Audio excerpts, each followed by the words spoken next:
오늘 하나님의 말씀은 이제 여호수아서 1장 3절로 4절 말씀을 보겠습니다. 내가 모세에게 말한 바와 같이 너희 발바닥으로 밟는 곳은 모두 내가 너희에게 주었노니 곧 광야와 이 레바논에서부터 큰 강 곧 유브라데 강까지 해쪽 속 온 땅과 또 해지는 쪽 대해까지 너희의 영토가 되리라. 이게 이제 여호수아를 갖다가 하나님께서 부르셔서 세우신 다음에 여호수아에게 하나님께서 말씀하시는데 줄 땅을 어디까지 줄 것이냐 하는 것을 이야기하시는 거예요. 여러분, 내가 모세에게 말한 바와 같이 라는 것은 하나님께서 모세에게 약속하신 거란 말이에요. 언약을 맺었잖아요, 그들이. 그처럼 너희 발바닥 밟는 곳 모두 내가 너에게 주었노니 이미 주었다는 거죠. 여러분, 근데 이 모세에게 하신 약속, 이 땅의 약속은 이 땅은 굉장히 중요한 거예요. 우리가 발로 밟고 살아가야 될 영토이기 때문에 믿는 백성에게서 이 땅이라는 것은 이 살아가는 물질계에서 굉장히 중요한 것입니다. 이 땅의 축복은 엄청난 큰 의미가 있고 굉장히 중요한 거예요. 모세에게 약속한 것은 이미 어디 한번 볼까요? 모세에게 어떤 약속을 우리가 했는지 하면 그 신명기 11장 8절 9절을 보겠어요. 주리라고 맹세하신 땅이다. 그러므로 너희는 내가 오늘 너희에게 명하는 모든 명령을 지키라. 그리하면 너희가 강성할 것이요 너희가 건너가 차지할 땅에 들어가서 그것을 차지할 것이며 또 여호와께서 너희의 조상들에게 맹세하여 그들과 그들의 후손에게 주리라고 하신 땅, 곧 젖과 꿀이 흐르는 땅에서 너희의 날이 장구하리라. 그러니까 이게 하나님께서 모세를 통하여 얘기할 때 땅, 부동산입니다. 아주 좋아하겠어요.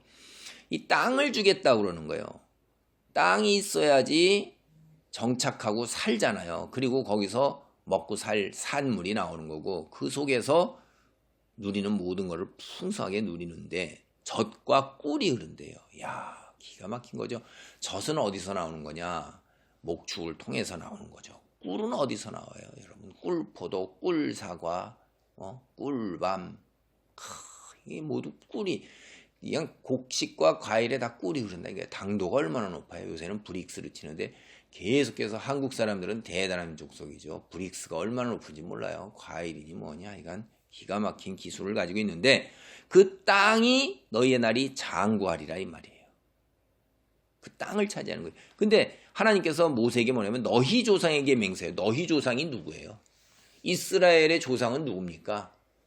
아브라함이에요. 아브라함. 그걸 창세기 우리가 13장을 보면 이제 14절로부터 제가 17절까지 읽어보겠습니다. 롯이 아브람을 떠난 후에 여호와께서 아브람에게 이르시되 너는 눈을 들어 너 있는 곳에서 북쪽과 남쪽 그리고 동쪽과 서쪽을 바라보라. 보이는 땅을 내가 너와 네 자손에게 주리니 땅을 내가 너와 네 자손에게 주리니 영원히 이르리라. 내가 네 자손이 땅에 티끌 같게 하리니 사람이 땅에 티끌을 능히 셀 수 있을진데 네 자손도 세리라. 야, 땅에 티끌같이 이제 아브라함의 자손이 많아지는데 동서남북 눈에 보이는 땅이 다 후손의 땅이에요. 너는 일어나 그 땅을 종과 행으로 두루 다녀보라. 내가 그것을 내게 주리라. 일어나서 하루 종일 두루 동서로 다니는 거예요. 다. 자, 이게 구체적으로 이제 15장을 보면 이게 하나님과 언약을 세워요. 네, 여러분. 하나님과 언약을 세우는 거예요. 여러분이 큰 솔개가 사체 위에 내리는 이런 거, 여러분 유명한 이거 언약인데 이 당대 언약식 하는 거예요. 그래서 하나님께서 뭐라고 그러냐면 15장 18절 굉장히 유명한 구절입니다. 그날에 여호와께서 아브람과 더불어 언약을 세워 이르시되 내가 이 땅을 애굽 강에서부터 그 큰 강 유브라데까지 네 자손에게 주노니. 여러분 오늘날 한번 생각해 보세요. 애굽 강, 홍해가 흐르는 나일강 있죠? 거기 유역서부터 그 다음에 아라비아 반도 전체 툭 튀어나와 있죠? 그렇죠? 그리고 나서 거기에 유브라데강, 메소포타미아강 흐르잖아요. 그 사이의 땅을 다 주겠다는 거예요. 이게 아브라함에게 그렇게 내 자손에게 주겠다고 15장 18절 약속을 했는데, 이것을 모세에게 다시 우리가 앞에 살펴보면 신명기에서 이야기를 했다 이 말이에요. 내 조상에게 약속한 땅, 그 땅, 그게 적과 꿀이 땅을 주겠다는 거예요. 그러니까 오늘 이 여호수아서 1장 3절에 모세에게 말한 바와 같이 하는 거예요. 그건 뭐야? 아브라함에게 약속한 그 땅이란 말이에요. 하나님께서 아브라함에게 약속한 거는 이스라엘이 출애굽을 시작한 건 그로부터 430년이 지난 세월이에요. 대략. 그런데 그 이후에 이제 또 40년을 광야에서 다 죽었죠. 그 얼마나 세월이 지난 겁니까?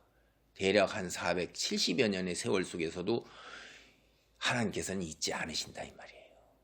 그 약속을 잊지 않으시고 땅을 주겠다 하시는 거예요. 땅을 주겠다. 근데 그 땅을 어떤 땅이냐 하는 것 다시 4절에 곧 광야. 이 레바논에서부터 이 레바논이에요. 이 레바논. 큰 강 곧 유브라데 강까지 해쪽 속의 온 땅과 또 해지는 쪽 대해. 여러분 이 광야라는 것은 이게 되게 이제 신광야. 여러분 나왔을 때 이들이 그 가나안 땅에 들어가기 위해서 40년 동안 했던 신광야. 그리고 그쪽이 네게부 지역이라는 쪽이에요. 오늘날도 이스라엘 가면 네게부 사막 네게부 지역이 있어요.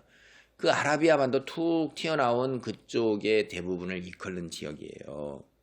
그렇죠? 이거고 잘 이게 보세요. 그 다음에 이제 이게 뭐라고 돼 있냐면 레바논이라는 게 북쪽에 있는 거예요. 오늘날 레바논 위치하고 똑같아요. 성경에는 레바논이 71번이나 이름이 나오고 있어요. 이 레바논이라는 이름이. 그런데 더 정관사 더가 붙어갖고 이 레바논 이렇게 얘기하는 건 딱 한 번 나와요. 여기서 나와요. 요단강도 여러분 여러 차례 많이 나오는데 이 요단강 이랬을 때는 2절에 보면 2절에 1장 2절에 이 요단강이라고 그럴 때 여호수아서 1장 2절에 이 요단이라고 하잖아요. 그게 요단강이란 말이에요. 이 요단을 건너 할 때 이 요단강 할 때 그거 눈에 보이고 있는 거예요. 이들이 지금 눈에 보는 거예요. 그러면 이 레바논 눈에 보여요, 안 보여요? 안 보이잖아요. 그런데 보는 것처럼 너희는 이미 하나님께서 이루어냈다는 거예요. 딱 한 번 여기 나오는 겁니다. 이게 정관사가 붙었을 때는 보는 것, 레바논 강은 똑 볼 수 있는 상황에서 그렇게 나옵니다. 이들이 소유에 대한 확신을 가지라고 하는 거. 북쪽에 있는 거예요. 북쪽. 레바논 북쪽. 레바논이 이제 국경이 될 거예요. 그 다음에 이제 유브라데강 있잖아요. 유브라데강은 가나안의 동쪽인데 약간 북쪽으로 올라가 있는 거예요. 가나안에서 북동쪽에 있는 거예요. 여러분 가나안의 유브라테스 강은 아브라함 때부터 거기 그 지역에 있다가 이쪽으로 옮겨왔잖아요. 메소포타미아강 4대 문명이 나왔던 비옥하고 기름진 땅인데 일찍부터 살았는데 이때 당대에 누가 타냐면 그 해쪽 속에 온 땅이라는 게 나오죠. 그게 이제 북쪽의 터키 영토에서 철기 문명을 가진 히타이트 족속의 제국과 그 나라를 가리키기도 하고 족속을 가리키기도 하고 혹은 가나안의 모든 족속을 더불어서 그들이 통치 아래 있었고 그들이 강성했으니까 그냥 해족속이라고 일컫기도 해요. 그러니까 어쨌든 그 강성한 이방 사람들의 그 나라, 그들이 차지했던 땅, 이거 다 어떻게 해요? 이스라엘 민족에게 주어지는 거예요. 그 다음에 이제 완전히 그 해지는 쪽 대해이라는 것은 해지는 쪽 대해라는 건 서쪽이에요. 이게 해지는 쪽에 큰 바다가 뭐죠, 여러분? 이스라엘로 보면 금방 알죠. 지중해잖아요. 그렇죠? 그래서 동서남북 남쪽은 이제 이게 뭐냐면 광야 그렇게 했을 때 여러분 신광야 네게부 사막 아라비아 반도 전체 밑에서 동서남북의 그 큰 땅이 이렇게 그려지십니까? 이게 너희의 영토가 되리라고 하나님께서 이야기를 하시는 거예요. 조건이 하나 있죠. 하나님을 믿고 의지하고 순종해야 되는 거예요. 그럴 때 하나님께서는 470여 년 전에 약속하셨던 그 약속 잊지 않고 그 후손에게 이루어 가는 것입니다. 그럼 하나님은 왜 470년씩이나 이스라엘 민족을 기다리게 하셨을까요? 신광야에서 40년 동안이나 헤매면서 그들이 모두 다 죽게 만들었어요. 심지어 모세까지 죽었어요. 왜 그러셨을까요? 우리는 여기에 관해서 이제 여호수아서 전체를 통해서 세상 사람들이 굉장히 불편해하는 받아들이기, 그리고 이 하나님에 대해서 막 성경에 나오는 하나님에 대해서 비난을 퍼붓고 이러는 이야기들을 또 한번 우리가 살펴보도록 하겠습니다. 인간이 얼마나 무지몽매하고 목이 곧고 그다음에 받아들이지 않는가 하는 그런, 왜 이렇게 오랜 세월을 기다리게 하셨을까 하는 것을 또 한번 깊이 생각해 보겠습니다. 어쨌든 간에 다시 한번 말씀드리면 축복은 어떻게 돼요? 순종을 하면 하나님께서는 한번 하신 이야기 반드시 이루어 가신다. 여러분한테 어떻게 했어요? 천국 주시겠다고 그랬죠? 그러니까 예수 그리스도 통해서 천국 준 거 변함없는 겁니다. 흔들리지 않는 믿음 속에서 놀라운 축복을 누리시기 바랍니다. 아멘.